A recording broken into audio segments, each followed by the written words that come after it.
¿Cómo están? Muy buenos días. Espero se encuentren muy bien. Espero hayan tenido un inicio del día agradable y espero que el resto de la semana lo sea también. Nosotros el día de hoy tenemos como objetivo desarrollar un repaso, según tengo entendido, del tema de la semana pasada. Este repaso comprende entonces al tema denominado filosofía helenística romana. La filosofía helenística romana se ha presentado en el examen de admisión de San Marcos, específicamente en dos escuelas helenísticas. La primera y más recurrente es la del escepticismo. Y aquí es donde debes tener en cuenta dos puntos. La primera es acerca de la llamada habilidad escéptica, específicamente la equipolencia. Y lo segundo es señalar que el escepticismo también parte de una concepción nociológica, es decir, se constituye como una teoría del conocimiento. Así que no olvides que en el examen de admisión tanto del 2015 como del 2016 me presentaron al escepticismo. Por otro lado, el estoicismo ha sido pregunta de admisión, específicamente sobre su objetivo a nivel ético. Su objetivo siempre será, recuerda, buscar una conciliación entre la naturaleza y su razón. ¿Sí? Entonces, de todos los representantes que vamos a conocer hoy, los más importantes son los escépticos y los estoicos. Muy bien, empezamos. La filosofía helenística romana tiene un contexto muy interesante. ¿Cuál es? Bueno, ocurre que a la edad de 13 años, el famoso Alejandro Magno llega al Liceo Aristotélico. Aristóteles fue el maestro de Alejandro Magno. Y Aristóteles, lo que hace es instruirlo en la clasificación de las ciencias teóricas o de la vida contemplativa, también llamadas teoréticas, como la metafísica, la física, la matemática, las ciencias de la praxis o de la vida práctica, como son la ética, la política y la economía. Finalmente, las ciencias productivas, o también llamadas de la poiesis. Estas se constituyen como aquellas que obedecen al arte y a la técnica. Sin embargo, entre Aristóteles y Alejandro Magno existió una importantísima discusión. ¿Cuál fue? Bueno, la discusión sobre la definición de ser humano. Aristóteles define al ser humano, ustedes saben, como un animal político. Eso significa que para Aristóteles el ser humano necesita desarrollar su razón en comunidad. Aristóteles decía, afuera de la polis solo hay bestias o hay dioses, bestias o dioses. Sin embargo, Alejandro Magno tiene otros intereses. Alejandro Magno piensa que debe expandir su gobierno y para ello la polis debe ser transformada, en ciertos casos desintegrada. Así que hay una fuerte discusión aquí sobre la definición de ser humano. Todos sabemos que Aristóteles fallece y Alejandro Magno logra su objetivo, el cual es extenderse, el cual es expandirse. En ese objetivo, Alejandro Magno logra entender que los ciudadanos ya no necesitan esa filosofía totalizadora, tanto platónica como aristotélica, sino que los ciudadanos buscan pues una serie de recomendaciones. ¿Recomendaciones para qué? Para vivir bien, para alcanzar el bienestar. A este bienestar tradicionalmente se le llamó felicidad. Y si bien es cierto, Aristóteles le llamó eudaimonía, en este contexto van a existir distintas escuelas helenísticas romanas. Cada una de ellas tiene sus propios objetivos, pero todas pueden encontrarse en la famosa felicidad. Así que en términos generales, las escuelas helenísticas romanas buscaban la felicidad, buscaban un estado de bienestar, solo que cada una de ellas tiene distintos caminos. En esos caminos, ellas van a desarrollar sus propios conceptos. A veces pueden compartirlos, pero siempre hay uno que distingue al otro. Por ejemplo, a pesar de que epicureísmo y el estoicismo hagan referencia a la ataraxia, ¿sí? Los dos van a hablar de ataraxia. Lo que distingue al estoicismo del epicureísmo es la apatía. Así, cada escuela helenística romana puede compartir conceptos, pero siempre hay uno que los diferencia. En el caso de los cínicos será la autarquía. En el caso de los epicureístas será la ataraxia. En el caso de los estoicos será la apatía. En el caso de los escépticos, la epoge. Y en el caso de los neoplatónicos, el uno. ¿Sí? Muy bien. Entonces la filosofía helenística romana es llamada filosofía post-aristotélica. Algunos historiadores piensan que va desde el siglo IV antes de Cristo hasta el siglo VI después de Cristo, y otros toman como referencia la muerte también de Alejandro Magno. Así que hablan del siglo IV antes de Cristo hasta el siglo I antes de Cristo. ¿Sí? Lo importante aquí es señalar que en la filosofía helenística romana, la disciplina filosófica protagonista es pues así es, ética, ¿sí? La filosofía sobre la moral. Comenzamos. Primera escuela helenística romana, el cinismo. El cinismo es fundada por un filósofo llamado Antístenes. Antístenes fue discípulo de Sócrates. Antístenes fue discípulo de Sócrates. Ellos se reunían en la plaza del perro ágil. Perro en griego significa cínico. Por eso a los cínicos les llamaban perrunos, ¿sí? Por eso les llamaban perrunos. Se reunían en la plaza del perro ágil. El máximo representante del cinismo fue Diógenes de Sinope. Diógenes de Sinope llevó al extremo la doctrina socrática. Todos sabemos que el famoso Sócrates señalaba, conócete a ti mismo, ¿verdad? Muy bien. Los famosos cínicos llevan al extremo esta propuesta y se orientan a señalar que la real naturaleza del ser humano se halla pues en un autoconocimiento y con ello en no tomar en cuenta la opinión de los demás. Así que el objetivo de un cínico era alcanzar la autarquía. Si el cínico deseaba ser feliz, pues el cínico pensaba que esto se podía lograr a través de la autarquía. La autarquía, o también denominada autosuficiencia, consiste en una tendencia a retornar a la animalidad, a desarrollar la independencia. Entonces, uno le preguntaba a Diógenes, Diógenes, ¿cómo puedo ser feliz? Bueno, tú puedes ser feliz siendo autárquico, es decir, tu auténtica naturaleza está en el retorno a la animalidad. Mira los animales, ellos no tienen dioses, no tienen leyes, y mira qué felices son. Entonces Diógenes recomendaba lo siguiente. Número uno, debes vivir más allá de las exterioridades, es decir, más allá de la suerte, la riqueza y la fortuna. En segundo lugar, tú debes despreciar a las convenciones sociales. Recuerda, conócete a ti mismo. Y en tercer lugar, debes despreciar los placeres. Así que hoy nosotros sabemos que Diógenes efectivamente vivía de manera muy, muy austera. Era un sujeto que vivía, incluso algunos señalan, en una tinaja, y era un sujeto que no desarrolló una afinidad política. Quiere decir que él, a partir de su propuesta, concibe que un ser humano debe ser un ciudadano del mundo. Así se les puede llamar los primeros cosmopolitas. ¿Sí?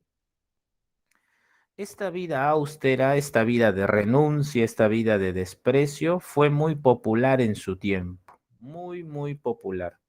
Tan popular que, según cuenta el famoso Diógenes Laercio en su obra Vida y obra de los pensadores célebres, tiene distintas traducciones, lo puede encontrar como vida y frases de filósofos célebres, etcétera. Diógenes Laercio señala pues que Alejandro Magno fue a visitar a Diógenes. Fue a visitarlo y le dijo, Diógenes, he venido de muy lejos para hacerte una pregunta.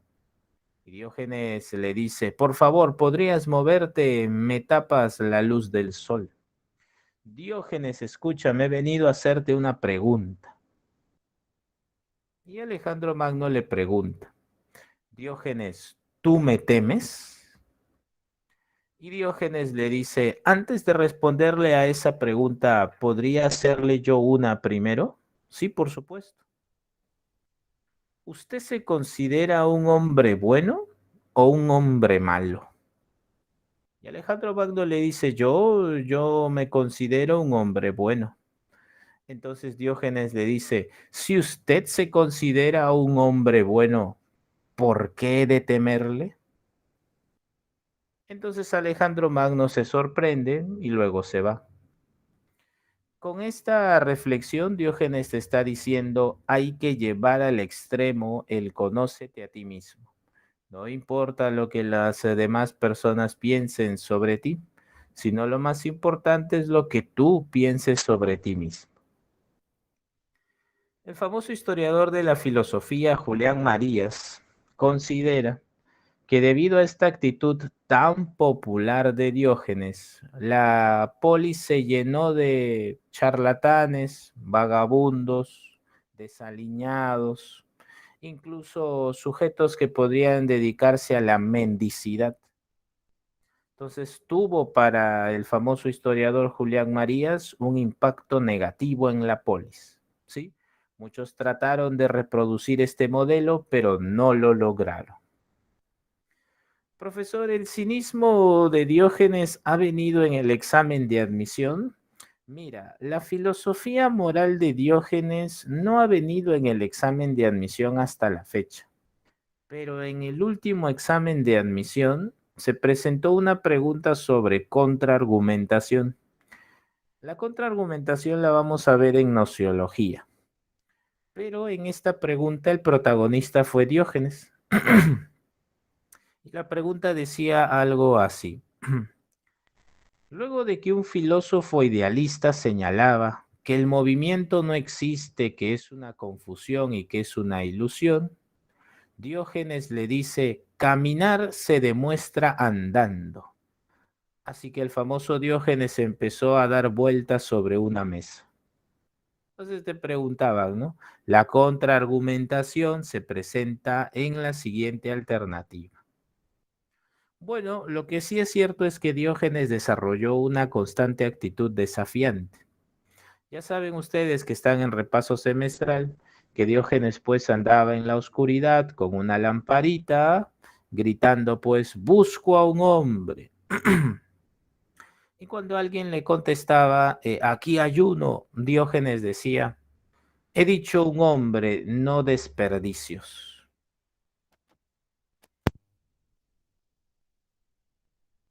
Entonces se sabe que Diógenes pues había desarrollado esta actitud de confrontación, de enfrentamiento, de cuestionamiento. ¿Sí? Ya en los libros de historia ustedes pueden encontrar que también cometió muchos excesos o cuestiones pues terribles. ¿Sí? Muy bien. Tienes entonces a la primera escuela helenística romana. Ya sabes que como filosofía Diógenes no ha venido, pero sí ha sido protagonista de una pregunta. Continuamos. La siguiente escuela helenística romana es el epicureísmo. El epicureísmo tiene este nombre en honor al fundador, Epicuro de Samos. A los filósofos epicureístas les suelen llamar también filósofos del jardín, porque hacían filosofía en tal lugar. Epicuro de Samos tiene una concepción del mundo materialista. Epicuro de Samos consideraba que la muerte nada era para nosotros. ¿Por qué? Porque una vez estando muerto no hay sensaciones. ¿Eso qué significa? Significa pues que la concepción materialista de Epicuro señalaba que el mundo estaba compuesto, como diría el atomismo de Demócrito y Leucipo, está compuesto de unidades materiales idénticas a sí mismas y distintas a las demás, que se mueven en el vacío. Ahora, el atomismo, recuerda, de Leucipo y Demócrito, consideraba realmente que hasta el alma estaba compuesta de átomos. Epicuro de Samos consideraba que esta fuerza de la naturaleza generaba dos cosas. dolor al cuerpo y perturbación al alma. ¿Por qué? Porque desarrollábamos necesidades. Según Epicuro de Samos, para alcanzar la felicidad había que alcanzar los placeres. Sin embargo, Epicuro de Samos hace mucho énfasis en esto. La ataraxia es la tranquilidad del alma y a eso debemos apuntar. Sin embargo, es importante alcanzar también la aponía, que es la evitación del dolor del cuerpo. Entonces Epicuro en su famosa obra llamada La Carta a Meneceo nos dice, los placeres pueden clasificarse. Hay placeres naturales y necesarios. ¿Cómo está el comer, el beber y el reposar? Hay placeres, sin embargo, naturales, pero no necesarios, como comer bien, beber un licor fino y vestir rebuscadamente. Y hay placeres que no son naturales y no son necesarios, como el deseo de poder, el deseo de riquezas, el deseo de honores y de gloria. ¿Y qué debe hacer el filósofo? Bueno, según Epicuro de Samos, el verdadero filósofo sabe distinguir entre los verdaderos placeres y los falsos placeres. ¿Y cuáles serían los verdaderos placeres? Según Epicuro de Samos, los placeres que permanecen. Y estos están orientados ¿a qué? A la espiritualidad. Entonces, el acceso al conocimiento, el desarrollo de la sabiduría, la realización de las virtudes, son lo más importante para Epicuro de Samos. La consigna de un epicureísta es vivir oculto, lo cual significa preocuparnos sobre nuestros asuntos. Eso significa preocuparnos sobre nuestros asuntos. En la famosa carta a Meneceo, Epicuro de Samos consideraba que si uno sigue sus instrucciones, desarrollará el famoso tetrafármaco. ¿Cómo que tetrafármaco? Sí, es algo en realidad que no ha venido en el examen de admisión, pero te lo comento. El tetrafármaco es entendida como la cura en 4 partes, que se definen como las máximas capitales de Epicuro, también señaladas por el famoso Diógenes Laercio. Recuerden esta famosa obra que puedes buscar, ¿ah? Es una obra muy popular llamada Vida, Opiniones y Sentencias de los filósofos más ilustres. Entonces, el famoso Epicuro decía, si tú sigues estas instrucciones, vas a lograr no temerle a los dioses, no preocuparte por la muerte, señalar que lo que es bueno es fácil de conseguir y lo que es terrible es fácil de soportar. Esas serían pues las 4 máximas de Epicuro de Samos. ¿Sí? Muy bien. Los 4 remedios entonces, el tetrafármaco. ¿Sí? Muy bien. Ahora, como ustedes saben, en su prospecto de admisión se hace referencia a la paradoja. La paradoja se define como una idea que luego de un análisis desarrolla una contradicción, una oposición, un enfrentamiento. Han existido distintas paradojas a lo largo de la filosofía, sí, pero para introducirte a ella podemos señalar la famosa paradoja de Epicuro. Esta paradoja está relatada en una obra llamada De Ira Dei, según el famosísimo Lactancio. La paradoja de Epicuro trata de cuestionar los supuestos atributos de un dios. Los atributos de un dios generalmente conocidos son la omnipotencia, la omnipresencia y la omnisciencia. ¿Sí? Omnisciente, omnipotente y omnipresente. Entonces Epicuro de Samos se hace una serie de preguntas para señalar que en la existencia de este ente existen contradicciones. Por ejemplo, Epicuro se pregunta, ¿es que Dios quiere prevenir el mal, pero no es capaz? Ah, entonces no es omnipotente. ¿Que es capaz, pero no desea hacerlo? Entonces es malévolo. ¿Que es capaz y desea hacerlo? Entonces, ¿de dónde surge el mal? ¿Es que no es capaz ni desea hacerlo? Entonces, ¿por qué llamarlo Dios? Esta es la famosa paradoja de Epicuro. ¿Sí? Tómenlo en cuenta porque al inicio del prospecto, en el área de lógica, se hace mención a las paradojas. Muy bien, antes que el tiempo nos gane, continuamos. Los estoicos. Los estoicos son filósofos que se reunían en el pórtico de Estoa, de allí su nombre, estoico. Allí hacían filosofía, allí dialogaban. Los estoicos parten de una concepción del mundo señalada por Heráclito de Éfeso. Heráclito de Éfeso, recuerda, señalaba, todo cambia, todo fluye, ¿sí? Era el mundo sensible de Platón, recuerda.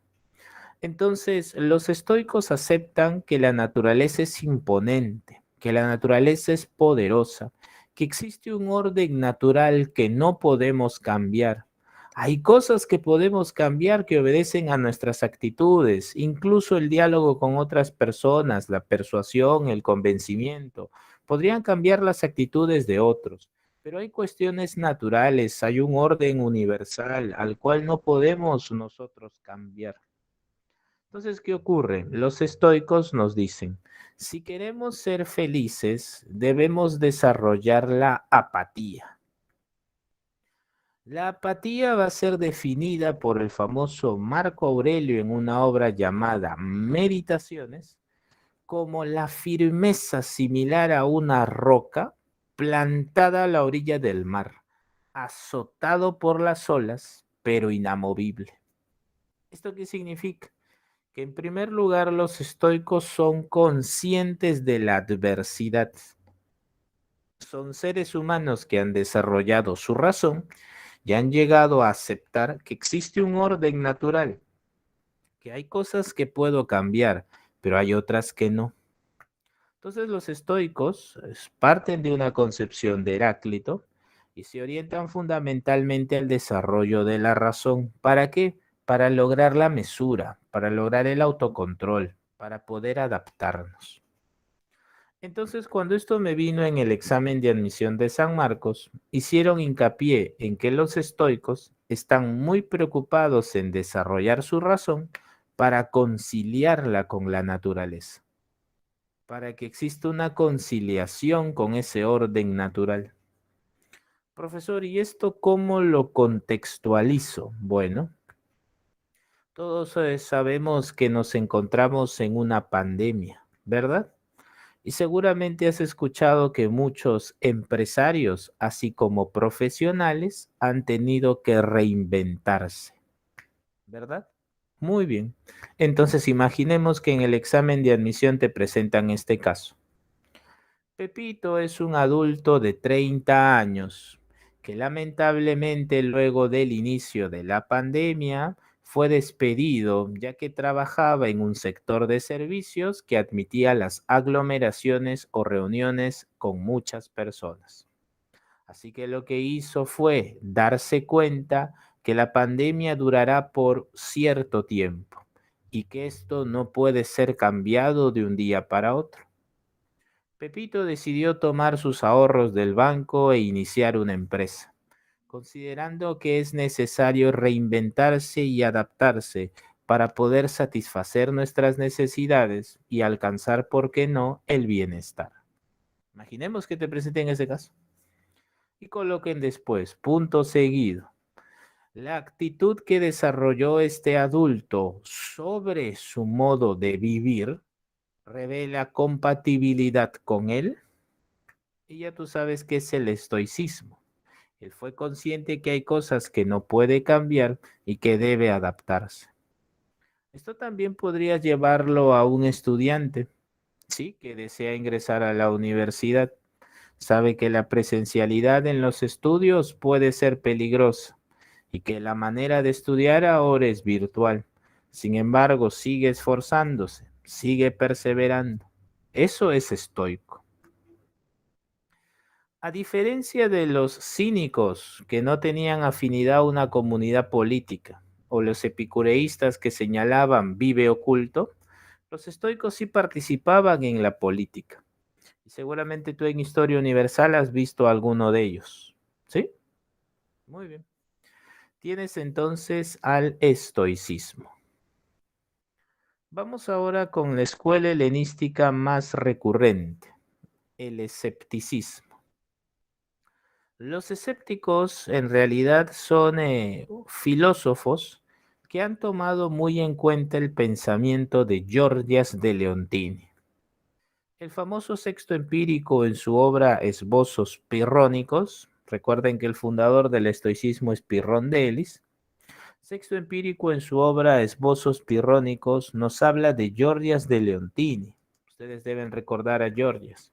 Gorgias de Leontini fue un sofista, ¿se acuerdan? Que decía, el ser no existe y si existiera sería incomunicable.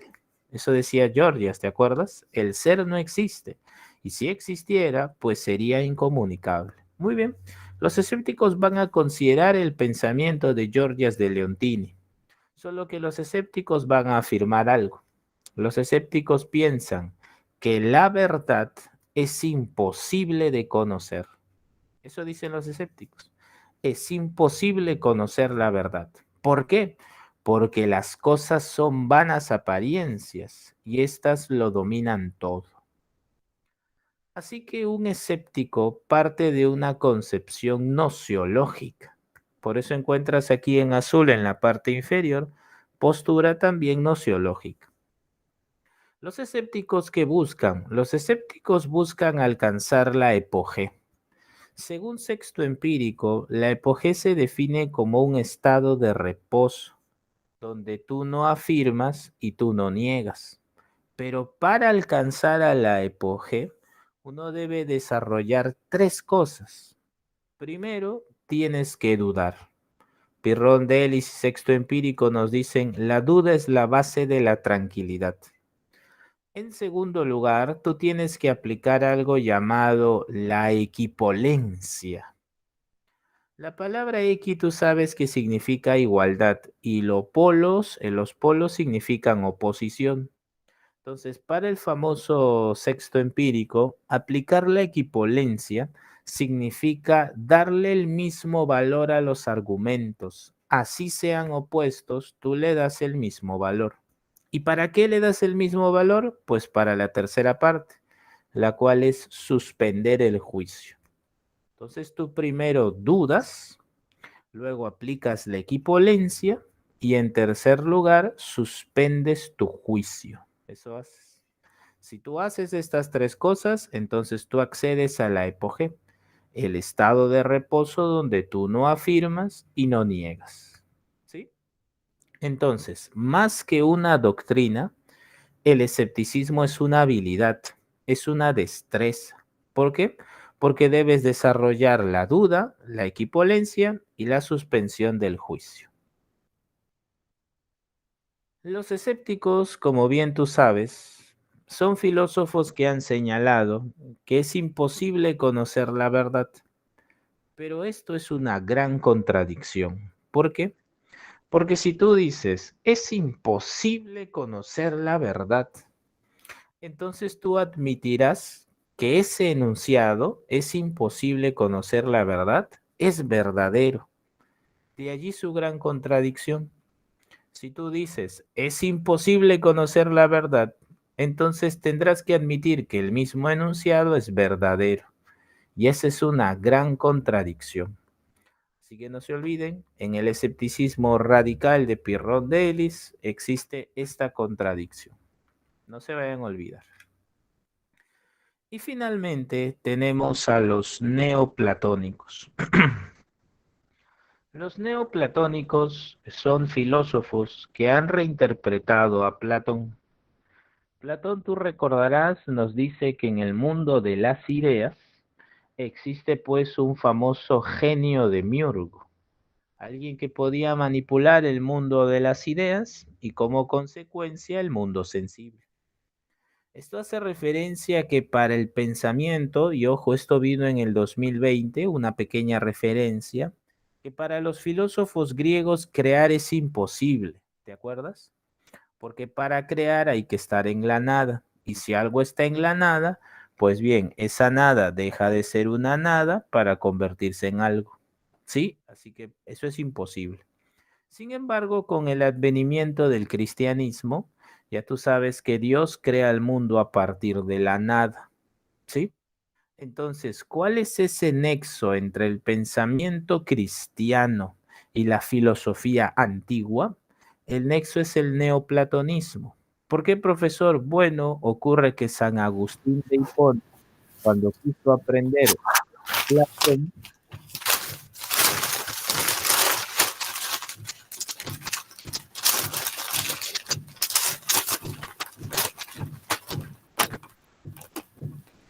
Yadira Nicole Bravo, por favor, desactiva tu micro.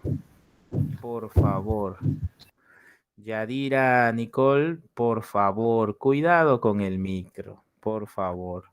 Mucho cuidado con su micro, ¿sí? Estamos en clase. Ha sido un ruido muy fuerte, ¿ah? Ha sido un ruido muy fuerte. Cuidado con el micro, ¿sí? Muy bien.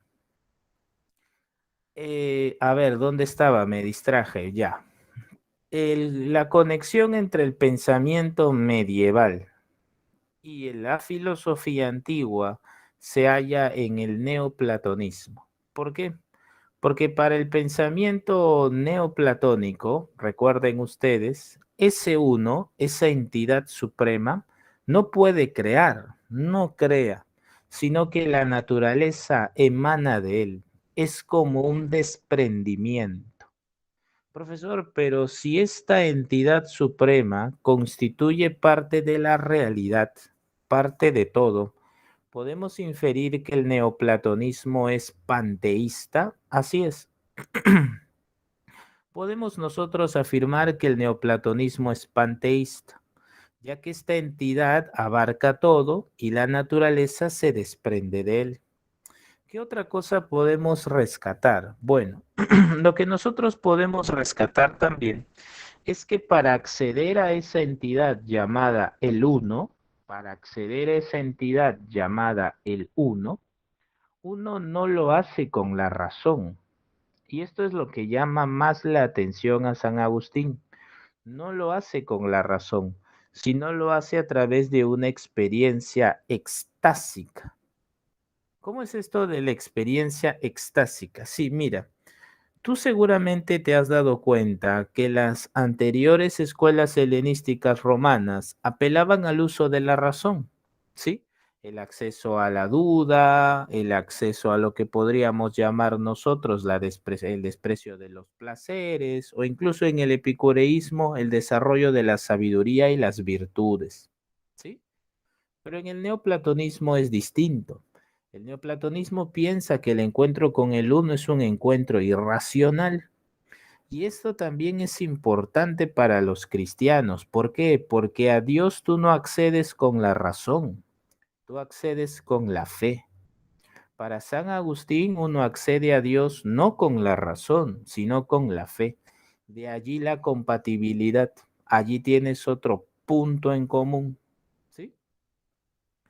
Muy bien, hemos terminado entonces este repaso, ya que este es el ciclo repaso semestral, y nos vamos a resolver las preguntas de la guía. Resolvemos las preguntas de la guía.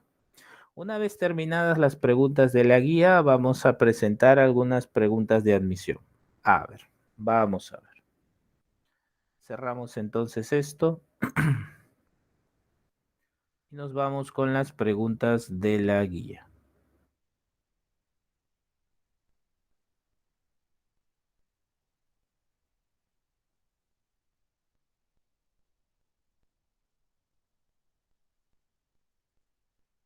La primera pregunta dice, Epicuro de Samos consideró que uno vive tranquilo si selecciona los reales placeres. Por su parte, Zenón de Sitio afirmó que la resignación es la vía para la paz interior. Asimismo, Pirrón de Elis sostuvo que la calma se logra no opinando ni conociendo. Entonces, es válido sostener que para estos intelectuales, eso es correcto, André, muy bien, Alexia, muy bien, Edith. Clave de la número 1 es casa. hay caminos para poder alcanzar la tranquilidad. Correcto. Número 1, casa. Pregunta número 2. La actitud de no confiar en que podemos conocer el mundo en su totalidad, tal y como es, en realidad es compatible con la postura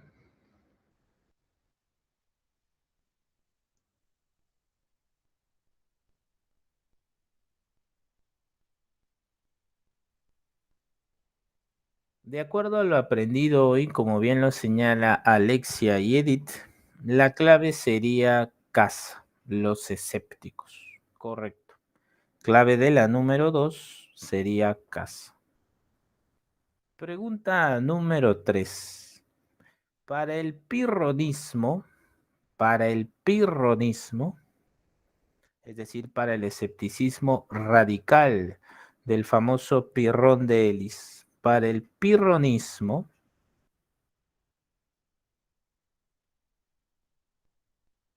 así es, muy bien Alexia, eso es correcto. Para el pirronismo es imposible distinguir lo verdadero de lo falso. Correcto. La clave de la 3 sería casa. Pregunta número 4. ¿Cuál es el elemento central imposible de determinar para un pirrónico? Bueno, hoy trabajamos sobre ello. Señalamos que para Pirrón de Elis y para el escepticismo en general existe una gran contradicción. ¿Cuál? El señalar que es imposible acceder a la verdad y esto mismo debe ser considerado como verdadero.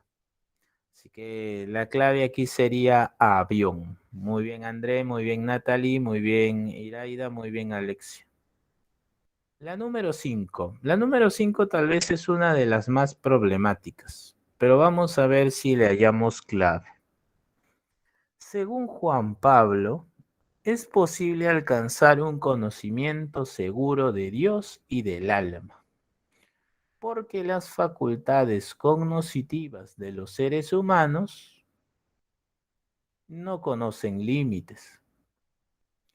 Con relación a esta opinión, un escéptico como Pirrón de Elis sostendría que, de acuerdo a lo aprendido en clase, eh, nosotros tendríamos que aceptar que quien hizo la pregunta está señalando que para Pirrón de Elis es imposible conocerlo, ¿sí?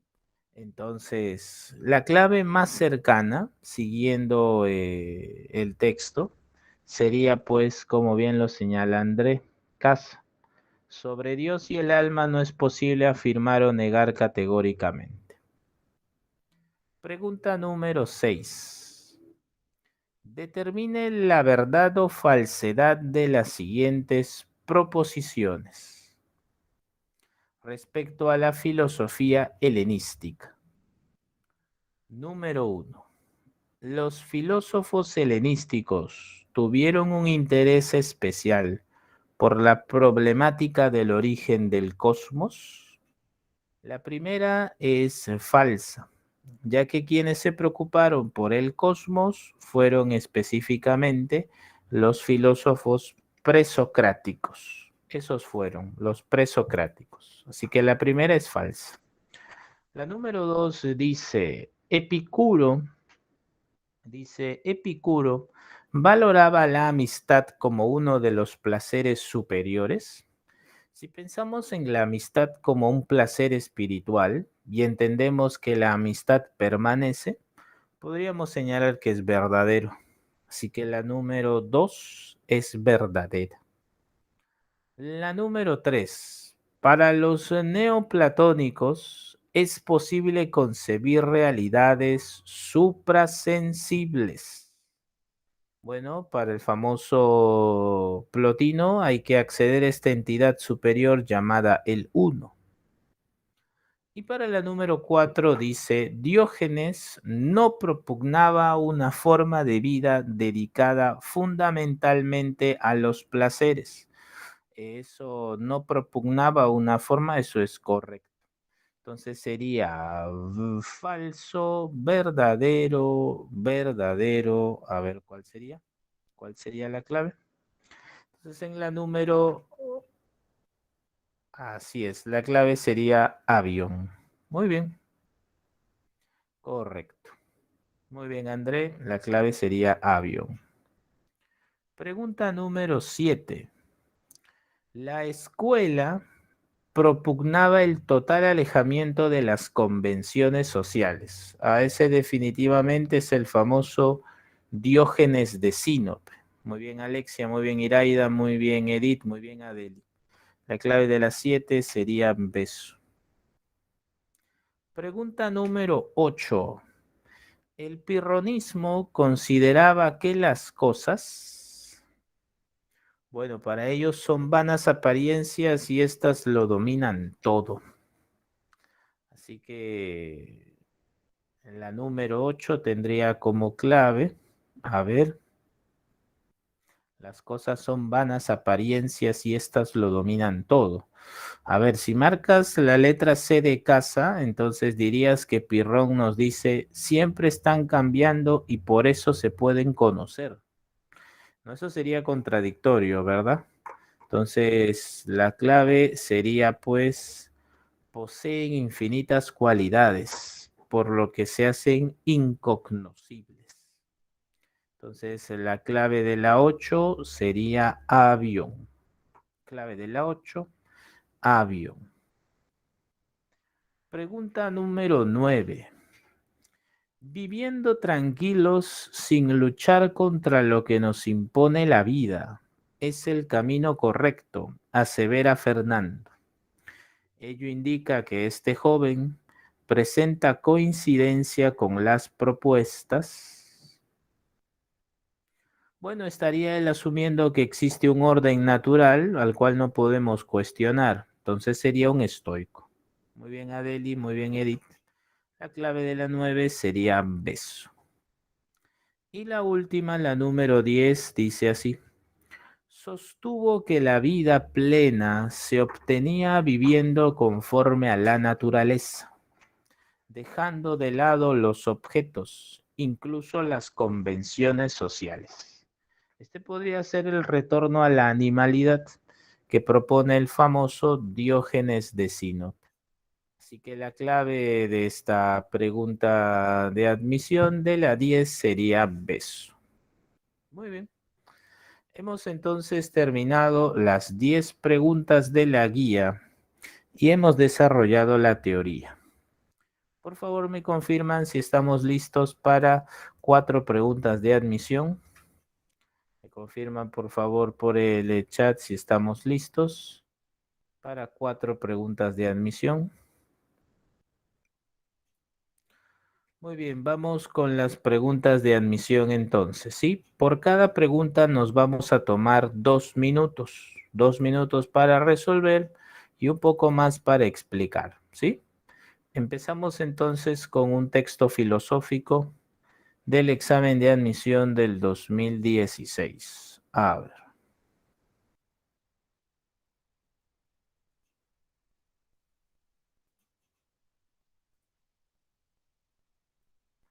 Muy bien.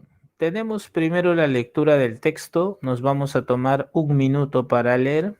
Son 8:47. A las 8:48 presento la primera pregunta. Vamos.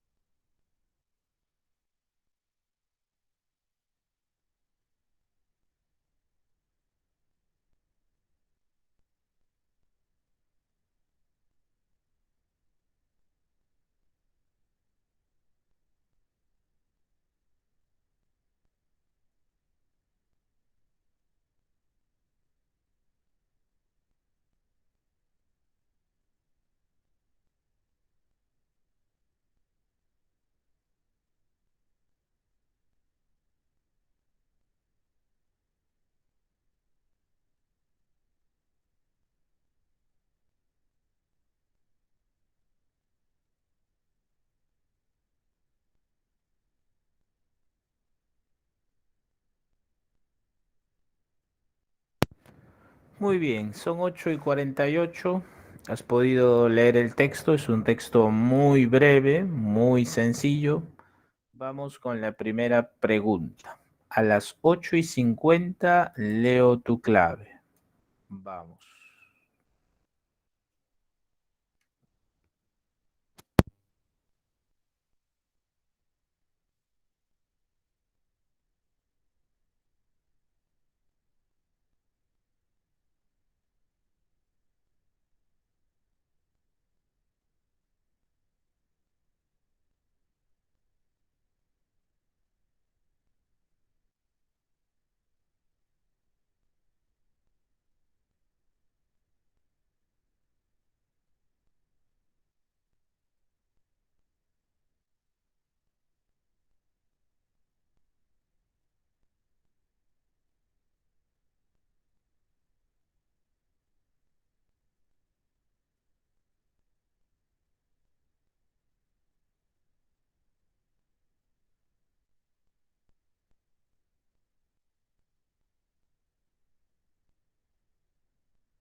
Del texto se infiere que los escépticos, como bien lo ha señalado su compañera Edith y su compañera María, los escépticos buscarán dudar y buscarán posteriormente aplicar la equivalencia, dándole el mismo valor a los argumentos.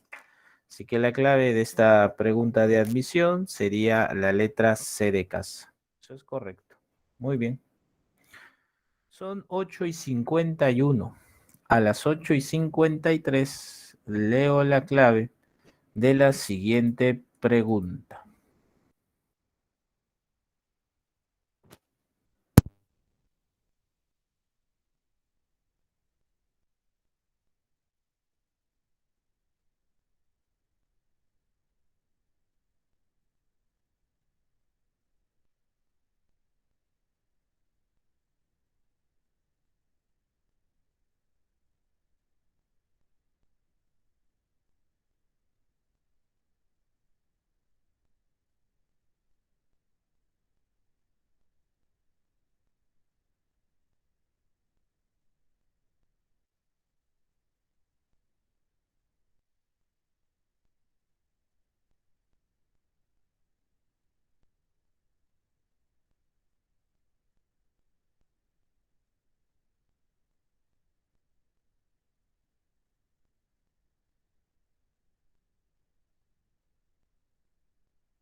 A partir de la lectura se infiere que el escepticismo, como bien lo ha señalado Edith, Henry, María, Alexia, Deli, Brian, Adrián, André, eso es correcto. El escepticismo se presenta en el texto como una habilidad. Entonces la clave sería avión. Se caracteriza más como una destreza que como una doctrina. Correcto. Muy bien. Vamos con la siguiente pregunta. A las 8:56 leo tu clave. Vamos.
Los filósofos estoicos consideraron tres aspectos como los más importantes en la filosofía: la lógica, la física y la ética.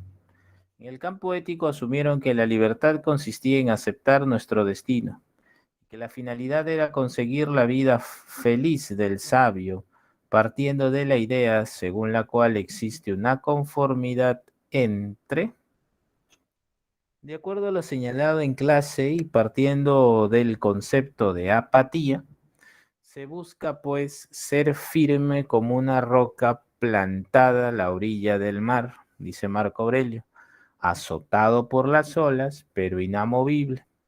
Entonces tú utilizas tu razón para poder adaptarte.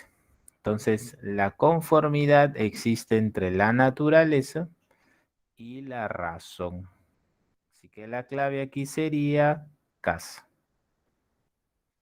Vamos con la última pregunta. Muy bien, Alexia, Deli, Iraida, Adrián, Henry. Última pregunta. A las 8:59 leo tu clave. Vamos.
El escepticismo sostiene la tesis según la cual nada puede ser conocido de forma segura y confiable, recomendando por ello, cuando nosotros hemos hoy conocido al escepticismo, nos hemos dado cuenta que primero se duda, luego se aplica la equipolencia y finalmente se suspende el juicio. Así que la clave, como bien señala Edith, Henry, Alexia, Adrián, André y Adeli, la clave efectivamente es beso. La actitud prudente de renunciar a casi todo juicio. Eso es correcto. La clave entonces aquí sería pues beso. Muy bien. Siendo las 9 en punto, nos vamos retirando y nos vemos pues en la recuperación de psicología. Nos vemos.